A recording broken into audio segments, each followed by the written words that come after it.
Hello everyone, मैं एकता सिंह अपने YouTube channel Kamlapati classes में आप सभी का स्वागत करती हूँ। मेरी पिछली वीडियो में मैंने आपको पेपर सेकंड के एग्ज़ाम 2020 के फर्स्ट क्वेश्चन के ए और बी नंबर क्वेश्चंस के आंसर्स और एग्ज़ाम 2020 के पेपर के बारे में डिस्कस किया था। आज मैं इस वीडियो में पेपर सेकंड के सी और डी क्वेश्चंस के आंसर को बताने वाली हूँ।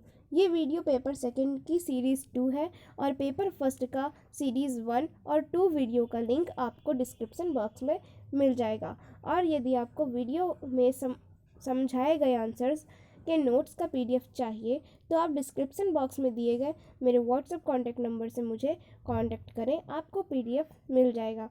और मेरे वीडियो को लास्ट तक ज़रूर देखिए जिससे क्लियरली समझ आ सके, और पसंद आए तो लाइक करें, अपने फ्रेंड्स को शेयर करें और कमेंट करके मुझे ज़रूर बताएं कि आपको वीडियो मेरा कैसा लगा। और चैनल को सब्सक्राइब करना ना भूलें जिससे मेरी आने वाली हर वीडियो सबसे पहले आप तक पहुंच सके। तो अब स्टार्ट करते हैं। तो जैसा कि मैंने आपको बताया कि पेपर सेकेंड के सी और डी क्वेश्चंस के आंसर्स मैं आज आपको बताने वाली हूँ। तो एग्ज़ाम 2020 में क्या हुआ था कि सेकेंड पेपर में सी क्वेश्चन पर ये क्वेश्चन आया था, पाठ्यक्रम के स्तर को ऊंचा करने के उपायों का वर्णन कीजिए। Describe the measures for strengthening school curriculum. ठीक है, तो इसके आंसर को देख लेते हैं। आंसर सबसे पहले हर आंसर में इंट्रोडक्शन एक हेडिंग होनी चाहिए, क्योंकि हम जिस टॉपिक पर आंसर देने वाले हैं सबसे पहले वो टॉपिक तो बताएं कि वो क्या है क्या नहीं है। 2 से 3 पॉइंट का ये इंट्रोडक्शन होना चाहिए। ठीक है, तो अब इंट्रोडक्शन स्टार्ट करते हैं। पाठ्यक्रम का निर्माण बहुत ही संवेदनशील, गंभीर एवं चुनौतीपूर्ण कार्य होता है। सेकेंड पॉइंट, पाठ्यक्रम का सीधा प्रभाव युवा समाज तथा समाज के भविष्य पर पड़ता है, इसलिए पाठ्यक्रम का निर्माण करते समय विशेष ध्यान रखने की आवश्यकता होती है। ठीक है, अब हम आते हैं जो क्वेश्चन में पूछा गया है उस मेन आंसर पर। इंट्रो जरूरी होता है इसलिए मैंने रखा। ठीक है, measures for strengthening school curriculum. ठीक है, फर्स्ट पॉइंट है इसमें। सर्वप्रथम यह देखना है कि पाठ्यक्रम का निर्माण किस कक्षा के लिए किया जा रहा है। ठीक है, कि हमें किस क्लास के लिए पाठ्यक्रम बनाना है, मतलब कौन सी क्लास के लिए कैसा क्यूरिकुलम हमें क्रिएट करना है, उसके लिए क्या मतलब चीज़ें ज़्यादा ज़रूरी हैं क्या नहीं है।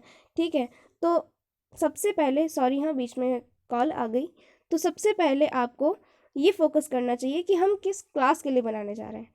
ठीक है, सेकंड पॉइंट, जिस कक्षा के बालकों के लिए पाठ्यक्रम का निर्माण करना हो उनका पूर्व कक्षा का स्तर को भी ध्यान में रखना होता है।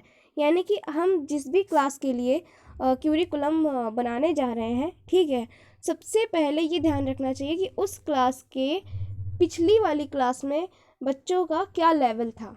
ठीक है, उसके अकॉर्डिंग हमें क्यूरिकुलम बनाना चाहिए। थर्ड पॉइंट है, पाठ्यचर्या को ज्ञानात्मक, भावात्मक, क्रियात्मक पक्षों में बांटकर निर्धारण किया जाना चाहिए। यानी कि क्यूरिकुलम ऐसा होना चाहिए जिससे बच्चों को ज्ञान भी मिले, प्लस उनके अंदर इमोशंस भी जाए उन चीज़ों को लेकर के, और क्रियात्मक प्लस बच्चे उन चीज़ों को लेकर के एक्टिव भी रहें और इंटरेस्टेड भी रहें।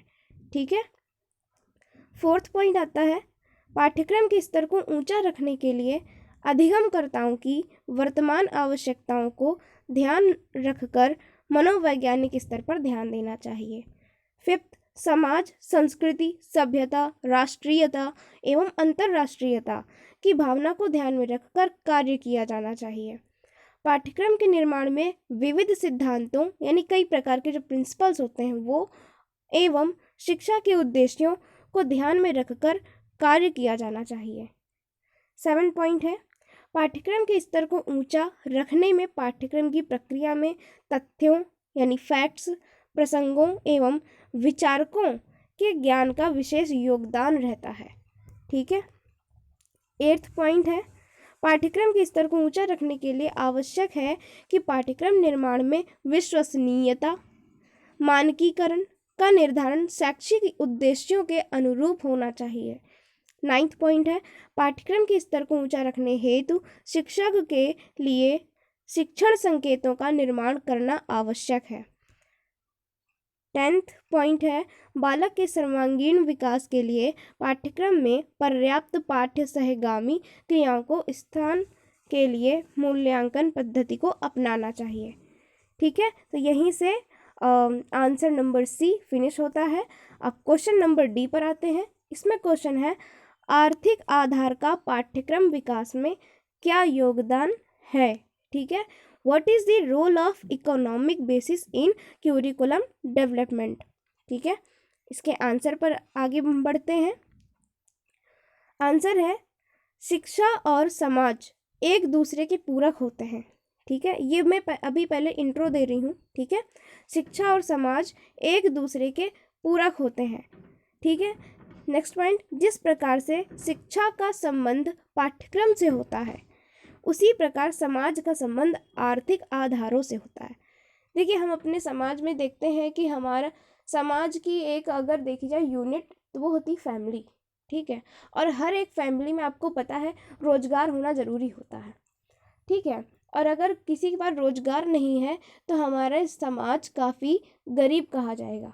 ठीक है, क्योंकि परिवार सदस्यों से बनता है परिवार, परिवार से बनता है समाज। ठीक है, तो ये बात नहीं भूलनी चाहिए। और हर एक परिवार में आर्थिक व्यवस्था तो सभी की होती है, इसलिए यहाँ पर आर्थिक आधार की बात की जा रही है कि जैसे शिक्षा का संबंध पाठ्यक्रम से है कि बिना क्यूरिकुलम के सही से शिक्षा नहीं हो सकती, उसी तरह से जब तक आर्थिक आधार सही नहीं होंगे तो सही से हमारा समाज भी डेवलप नहीं करेगा। ठीक है, नेक्स्ट पॉइंट है, आर्थिक आधार समाज के साथ साथ शिक्षा एवं पाठ्यक्रम को भी प्रभावित करता है।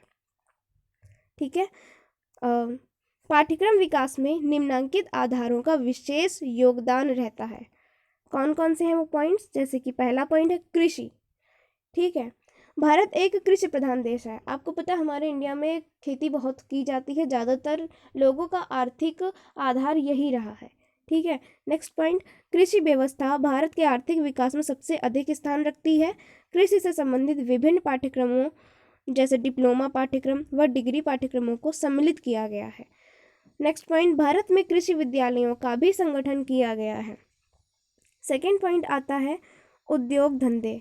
ठीक है, उद्योग धंधे भी काफ़ी होते हैं। जैसे किसी राष्ट्र की आर्थिक व्यवस्था का दूसरा महत्वपूर्ण आधार वहाँ के उद्योग धंधे होते हैं। ठीक है, उसी में ही नेक्स्ट पॉइंट है, उद्योग विकास के लिए पाठ्यक्रमों में औद्योगिक अध्ययन सामग्री का तथा पाठ्यक्रमों का आयोजन किया जाता है। थर्ड पॉइंट है व्यावसायिक पाठ्यक्रम। ठीक है, जिस देश में व्यावसायिक पाठ्यक्रमों जैसे होटल प्रबंधन, पर्यटन, ऑनलाइन सेवाएं, खाद्य संरक्षण, मीडिया संरक्षण, चिकित्सा, कानूनी सहायता, लेखाकारिता आदि व्यवहारों के पाठ्यक्रमों का संचालन किया जाता है। नेक्स्ट पॉइंट है इसी में, वहाँ उस देश की आर्थिक स्थिति अत्यंत सुदृढ़ यानी मजबूत होती है तथा आर्थिक स्थिति का उस देश की शिक्षा एवं पाठ्यक्रमों पर सीधा प्रभाव पड़ता है। ठीक है, नेक्स्ट पॉइंट हमारा आ जाता है फोर्थ नंबर, कौशल विकास। वर्तमान भारत सरकार ने कौशल विकास पर सबसे अधिक ध्यान केंद्रित करते हुए कौशल विकास पाठ्यक्रमों का संचालन किया है। जैसे कि आप देख रहे होंगे कि हर जगह आजकल कौशल विकास के केंद्र हैं। कोई सिलाई वहाँ से सीख रहा है तो कोई मेडिकल ट्रेनिंग कर रहा है छोटी मोटी वहाँ से। ठीक है, कौशल विकास के कई सारी ब्रांचेस ओपन है जहाँ पर हर तरीके की फैकल्टी के जो डिप्लोमा है या सर्टिफिकेट हैं कराए जा रहे हैं प्रेजेंट टाइम में। ठीक है, तो बस वही यहाँ पर लिखा गया है, आर्थिक आधार का अब सबसे महत्वपूर्ण कारक कौशल विकास है। ठीक है, तो इसी के ही साथ ये डी आंसर भी हमारा फिनिश होता है और आज का वीडियो यहीं तक। ठीक है, इसके बाद आपको मेरा वीडियो कैसा लगा मुझे कमेंट बॉक्स में कमेंट करके ज़रूर बताएं। मेरे चैनल को अगर आप नए आए हैं तो उसे सब्सक्राइब ज़रूर करें और बेल आइकन को प्रेस करें जिससे मेरी आने वाली हर वीडियो की नोटिफिकेशन आप तक सबसे पहले पहुंच सके। शेयर करें अपने फ्रेंड्स को, लाइक करें। Thank you.